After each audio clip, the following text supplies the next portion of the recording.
Now let's get our studio guest, our commentator today, Raymond Zhou from China Daily, back on this particular story, because it's always fascinating, Raymond, isn't it? The figures that are mentioned when anybody talks about the internet here in China.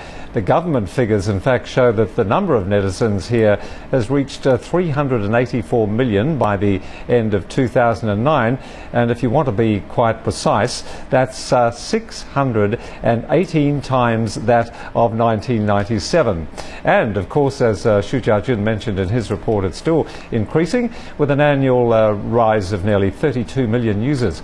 What do you think this means to us, both the huge number and the rapidly growing speed? I think more important than the total number is the percentage of minors, which is 1/3, or a whopping 100 million plus netizens in China are minors, are underage. And I think that is one major Chinese characteristic that we always have to remember, because protecting children from harmful material on the internet is not just a theory, but a prerequisite.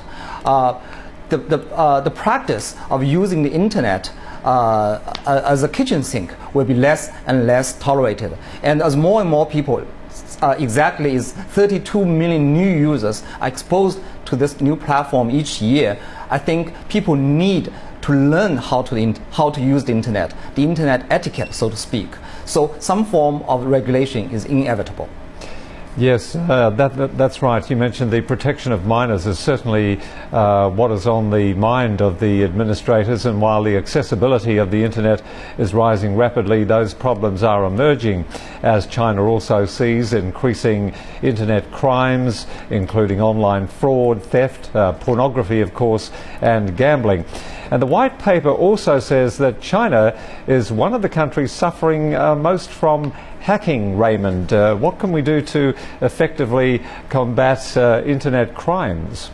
In recent months, some local governments are experimenting with real name registration, which they see as a stimulant for online commerce or a deterrent for online fraud.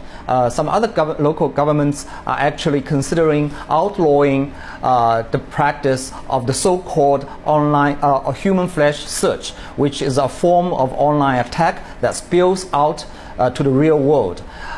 Internet security is really a prerequisite for developing e-commerce. Without it, who would dare to review your credit card numbers? The government has to take the initiative to formulate the policies and the strategies, but it takes the whole society to make the internet a vibrant and a healthy platform for all.